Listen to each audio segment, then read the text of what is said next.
आज हम स्टार्ट करते हैं पेज नंबर 45। टॉपिक है joint Hindu family business. Joint Hindu family business is a type of business organization in which all the members of the family work under the control of the head of the family। ये एक ऐसा type of business होता है, इसमें क्या होता है कि जो फैमिली का हेड होता है उसके अंडर जो सब मेंबर्स काम करते हैं। Meaning joint Hindu family business in India is extremely old business organization. In it, all the members of the family work under the direction and control of the head of the family। इसमें यही बताया जा रहा है कि ये बहुत सबसे पुराना सिस्टम है बिजनेस करने का, और इसमें जो फैमिली मेंबर्स होते हैं वो किसके अंडर वर्क करते हैं, जो फैमिली का हेड होता है उसके अंडर वो वर्क करते हैं। However, this business organization looks like partnership business to an extent, or it represents a situation between a sole trade and partnership. But it is neither a sole trade nor a partnership business. Such organization is also known as Hindu undivided family। मतलब ये बोला जा रहा है कि एक तरीके से देखा जाए तो ये ऐसा लगता है कि पार्टनरशिप बिजनेस है, लेकिन ना ये पार्टनरशिप है ना ही ये सोल ट्रेड बिजनेस है। ये एक जॉइंट हिंदू फैमिली बिजनेस है। इसे हम दूसरा नाम क्या है, हिंदू अनडिवाइडेड फैमिली के नाम से भी जानते हैं। चलिए हम नेक्स्ट पेज में आते हैं, page number 46। Joint Hindu family business is regulated by Hindu Act and Income Tax Act 1961 provides its a separate identity। मतलब ये कौन से लॉज में फॉलो किए जाते हैं, एक्ट कौन से फॉलो किए जाते हैं, हिंदू एक्ट और इनकम टैक्स एक्ट 1961 के अंडर मतलब ये फॉलो किया जाता है। अब आता है स्कूल्स या parts of joint Hindu family business. Joint Hindu family is totally regulated by Hindu act. इसको मतलब कौन रेगुलेट करता है, इसमें रूल्स एंड रेगुलेशन किसके फॉलो किए जाते हैं, हिंदू एक्ट के। And according to this act joint Hindu family has been divided into two parts. और इस एक्ट के अकॉर्डिंग जॉइंट हिंदू फैमिली को कितने पार्ट में डिवाइड किया गया है, दो पार्ट में। पहला है दया भाग और दूसरा है मिताक्षरा। पहला, this system is prevalent in West Bengal, Orissa and Assam. ये कहाँ चलता है ये सिस्टम, वेस्ट बंगाल में, उड़ीसा में और असम में। Under this system father, head of the family, is the owner of the assets of the family and son cannot demand his share of assets till the survival of the father। मतलब इसमें बोला जा रहा है जो भी मतलब property रहती है, बिजनेस वगैरह रहता है, वो किसके पास रहता है, फादर के पास रहता है। और जो सन होता है वो उनसे डिमांड नहीं कर सकता है, वो एसेट्स में शेयर मतलब प्रॉपर्टी वगैरह में शेयर नहीं मांग सकता है, तब तक जब तक उसके फादर जिंदा है। It is duly after the death of the father that assets can be divided among the children। और फिर जैसे उनके फादर की डेथ हो जाती है उसके बाद जो भी एसेट्स है, जो भी लैंड है, प्रॉपर्टीज वगैरह है, बिजनेस है, वो चिल्ड्रंस में डिवाइड हो जाता है। Second system Mitakshara except West Bengal, Orissa and Assam. मतलब इनको अब छोड़ के this system is applicable all over India. ये ऑल ओवर इंडिया चलता है लेकिन ये तीन स्टेट्स छोड़ के। This system is well accepted by majority of Hindu. ये सिस्टम को सब एक्सेप्ट करते हैं। Under this system during the life of father the forthcoming three generations get the right on the assets। Such assets is called also called daily assets। मतलब ये बोला जा रहा है कि सिस्टम में जितनी कमिंग फोर्थ मतलब जितनी थर्ड जनरेशन तक उन बच्चों को राइट्स रहता है एसेट्स मिलने का। The head of the family manages and controls the assets of the family. जो हेड होता है वो कंट्रोल और मैनेज तो करता ही है, but the assets earned by a particular member by his own efforts will belong to that member of the family। लेकिन अगर कोई पर्सन अपनी मेहनत से वो एसेट्स अर्न कर रहा है तो वो एसेट उसी का रहेगा। Such assets can be disposed anytime। Members of the family can divide the assets with mutual consents and as per the direction and the help from the head of the family। और लेकिन जो family members हैं वो आपस में decide करके आपस में एक दूसरे की सहमत लेके वो प्रॉपर्टी को डिवाइड कर सकते हैं और किसका डायरेक्शन ले सकते हैं, हेल्प ले सकते हैं, जो हेड ऑफ द फैमिली होते हैं उनका। According to Indian Income Tax Act 1961, in order to call a business a joint Hindu family business or avail the facilities and advantage of joint Hindu family business, following two conditions must be fulfilled. दो condition fulfil होनी चाहिए. पहली, family must post some parental assets, मतलब कुछ पुरानी assets, कुछ पुरानी property business होना चाहिए. There must be at least two members in the family who can demand the share of the property, और कम से कम दो लोग होने चाहिए, दो से ज़्यादा भी हो सकते हैं, जो उस प्रॉपर्टी या बिजनेस में डिमांड शेयर मांग सके, मतलब हिस्सा मांग सके. The liability of the head of the family is unlimited. जो हेड होता है उसकी लाइबिलिटी कैसी होती है? Unlimited. Whereas the liability of the rest of the members of the family is limited in proportion to their share of assets. मतलब जो head होता है उनकी लाइबिलिटी कैसी होती है? अनलिमिटेड होती है. मतलब अगर बिजनेस को नुकसान हो रहा है या बिजनेस वाले को, सामने वाले को पैसा देना है और बिजनेस वाले के पास पैसा नहीं, बिजनेस आपको उतना पैसा नहीं हो पा रहा है, तो आपको अपनी पर्सनल प्रॉपर्टी, एसेट्स वगैरह भी उसको देनी पड़ेगी. और लिमिटेड का मतलब क्या होता है? जितना आपका शेयर है उतना ही आपको सामने वाले को पे करना पड़ेगा, उसके लिए आपको अपनी पर्सनल प्रॉपर्टी वगैरह उसको नहीं देनी पड़ेगी. The decisions of the head of the family is acceptable to all. मतलब जो डिसीजन लिया जाता है हेड के द्वारा वो सभी एक्सेप्ट करते हैं. But he has no right to misuse the property of the family as he would be held responsible. लेकिन उसे अपनी प्रॉपर्टीज का मिसयूज नहीं करना चाहिए. अगर वो मिसयूज करता है तो वो लाइबल होगा, मतलब रिस्पॉन्सिबल होगा सबको आंसर करने का. अब आता है कैरेक्टरिस्टिक्स या features of joint Hindu family. चलिए अब हम आगे देखते हैं features of joint Hindu family business. Following are the main features of joint Hindu family business. First point, family business. It is totally a family business because in this business only the members of the family are involved. ये एक तरीके का family business होता है क्योंकि इस business में सिर्फ family के members ही involve होते हैं. Whether the members are adult or minor. Members कैसे हो सकते हैं? एडल्ट हो सकते हैं, मतलब 18 ईयर्स से ज़्यादा के हो सकते हैं या 18 ईयर्स से कम के भी हो सकते हैं. They have the right to become a member of the business as per the Hindu inheritance act 1956. मतलब यही बताया जा रहा है कि जो ये मेंबर्स होते हैं इनको बिजनेस में हिस्सा लेने का राइट, मतलब पार्ट लेने का राइट किसके अकॉर्डिंग मिला है? हिंदू इनहेरिटेंस एक्ट के according 1956. Operation of business. The responsibility of the management of business affairs rests with the head of the family or senior citizen of the family in case of acute illness of the head of the family. मतलब इसमें यही बताया जा रहा है कि जो decision लेता है, जो बिजनेस को मैनेज करता है, वो कौन करता है? हेड ऑफ द फैमिली करता है, या सीनियर सिटीजन जो सबसे ज्यादा एज के होते हैं, जो सबसे एक्सपीरियंस पर्सन होते हैं. मानो अगर हेड की तबीयत खराब हो गई है, वो बीमार पड़ गए हैं, तो फिर सीनियर सिटीजन डिसीजन ले सकते हैं. Only they are competent and possess the right to enter into contract. और मतलब वो कैसे होने चाहिए? साउंड माइंड के होने चाहिए, रिस्पॉन्सिबल होने चाहिए. फिर दिया हुआ है registration of business. Unlike company and partnership business, the registration of joint Hindu business is not essential. जैसे हमें पार्टनरशिप और कंपनी में रजिस्ट्रेशन कराना पड़ता है, वैसा रजिस्ट्रेशन हमें जॉइंट हिंदू फैमिली बिजनेस के लिए इम्पोर्टेंट नहीं होता है. It is free from all legal formalities and it is manage and control under Hindu law.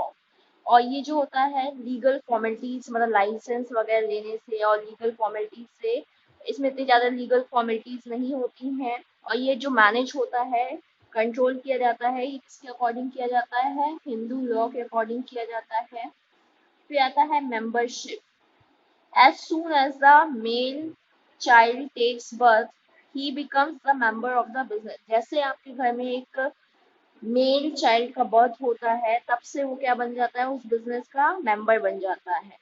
In Daya Bhag system, women can also become the member under some specific situation because Joint Inheritance Act 1956 has given the right to women to become a member of joint Hindu family। और दया भाग system में women को भी मतलब right दिया जाता है कि वो भी बिजनेस में पार्ट ले सकती हैं। किसके अकॉर्डिंग? जॉइंट इनहेरिटेंस एक्ट के अकॉर्डिंग उन्होंने कुछ कुछ राइट्स दे रखे हैं वुमेन को कि कोई सिचुएशन में वो भी मेंबर बन सकती हैं।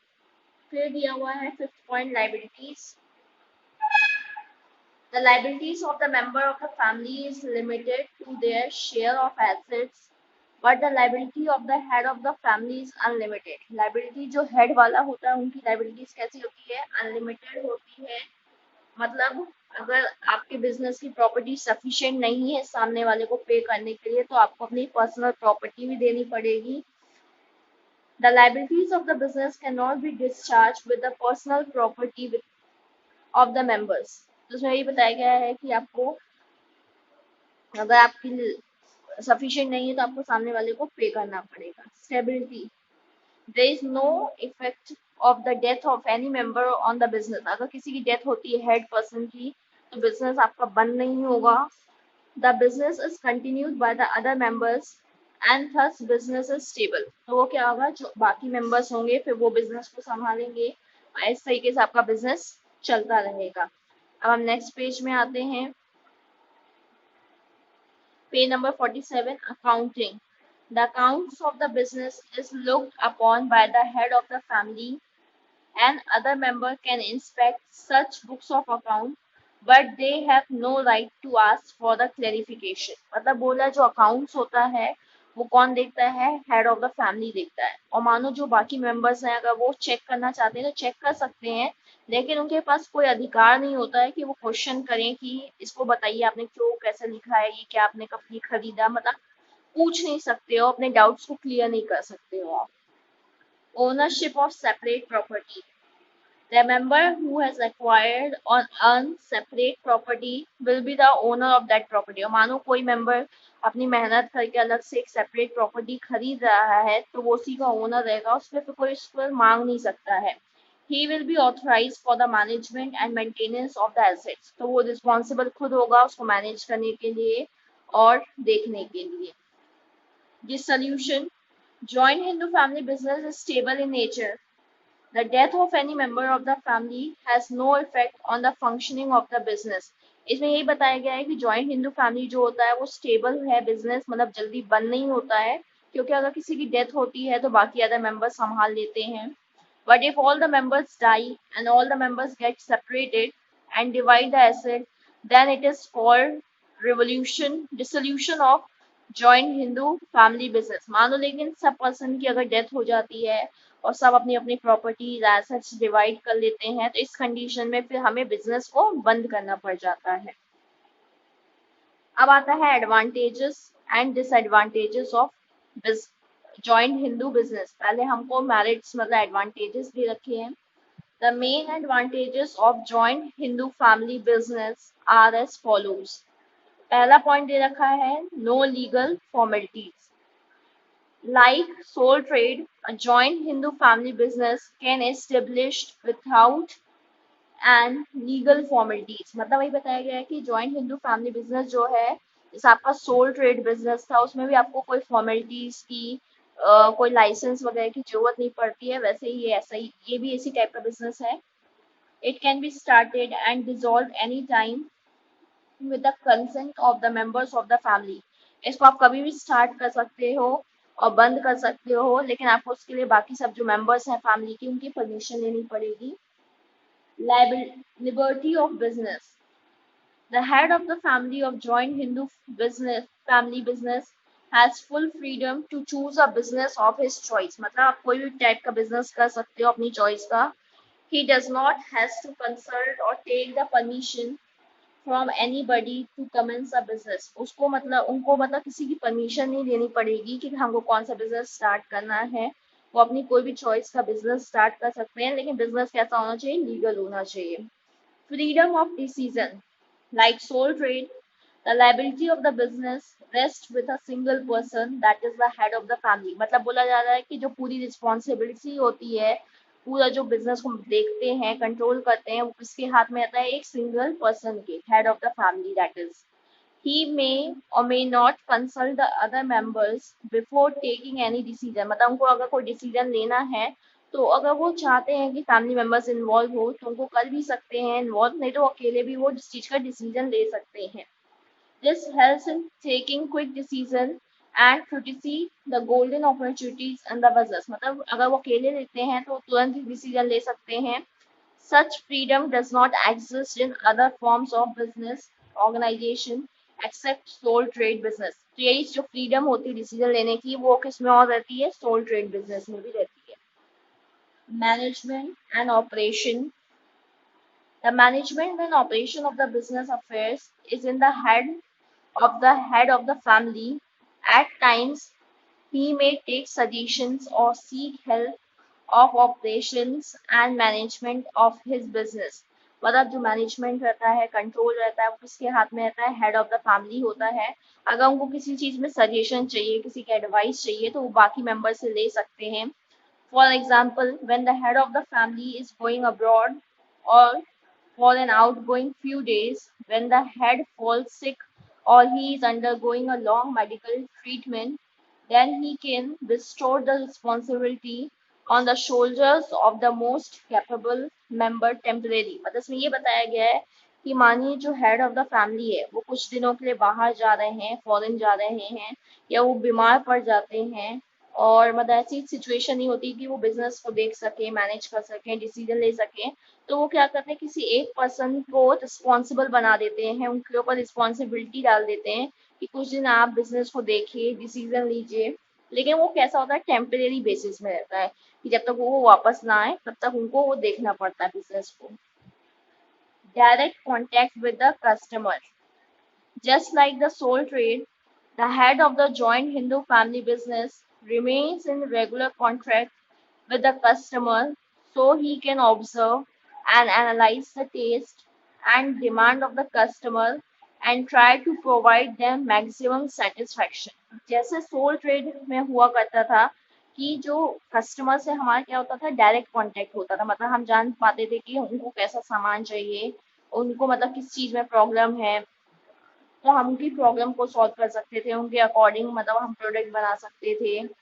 तो वही इसमें भी क्या होता है, कस्टमर से डायरेक्ट कांटेक्ट रहता है, तो हम कस्टमर की डिमांड को, टेस्ट को एनालाइज करते हैं और उनको ज़्यादा से ज़्यादा सेटिस्फेक्शन देने की कोशिश करते हैं। Cordial relation with employees.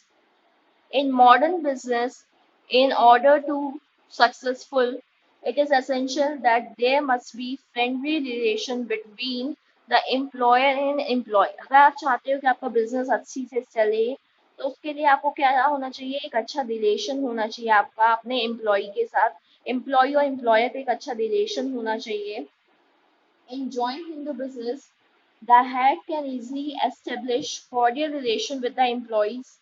Good relation also work as motivator and thus has a positive effect on production। तो वही बताया जा रहा है, जो हेड होते हैं फैमिली का, वो जो उनके यहाँ लोग काम करते हैं, एम्प्लॉयज काम करते हैं, उनके साथ एक अच्छा रिलेशन डेवलप कर सकते हैं, एक अच्छी कंडीशन प्रोवाइड करा सकते हैं वर्किंग की।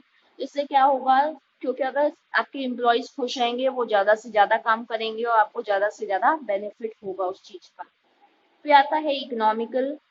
The head of the joint Hindu family tries to minimize the available resources in such a way so as to get optimum profit। मतलब जो हेड होता है वो फैमिली का, वो सामान को इतने अच्छी से यूज करता है, कम से कम सामान लगे जिससे कि ज्यादा आपको प्रॉफिट हो सके। He always tries to increase the efficiency of his business and also to spend more money sensibly। To spend money sensibly मतलब वो यही चाहता है कि आपके बिजनेस में जल्दी से जल्दी काम हो, अच्छा से अच्छा काम हो, कम से कम सामान लगे, कम से कम पैसा लगे। He has to look after the sources of fund and the redemptions of loans if any. मतलब उसके ऊपर क्या रिस्पॉन्सिबिलिटी रहती है, कहाँ से हमको अपने बिजनेस में पैसा लगाना है। अगर हमने कहीं से लोन लिया है तो हम सामने वाले को जल्दी से जल्दी पे कर सकें।